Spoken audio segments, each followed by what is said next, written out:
In this guide, I'm going to show you guys how to mark as unwatched in Netflix. Let's get started. First, navigate to the Netflix website. Then provide your credentials and log into your account. While you can view your watch history on some devices, resetting your watch progress is easiest from your web browser. Now, click on the profile icon given at the top right. Now, select the option account. Now, scrolling down, you're going to find this option of Edit Settings. Click on that.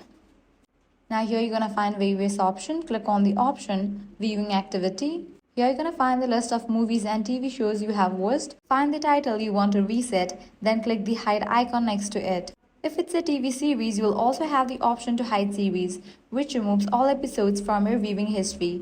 Once the title is hidden, Netflix will remove it from your viewing activity. Within about 24 hours, the title's watch progress will be reset and it will appear as if you haven't watched it before. It will also be removed from your continue watching row. Keep in mind that this process cannot be undone. If you want the title to appear in your viewing history again, you will need to watch it from the beginning. So that's it. This way you can easily mark as unwatched in Netflix. If this guide helped you out, do not forget to like, share and subscribe.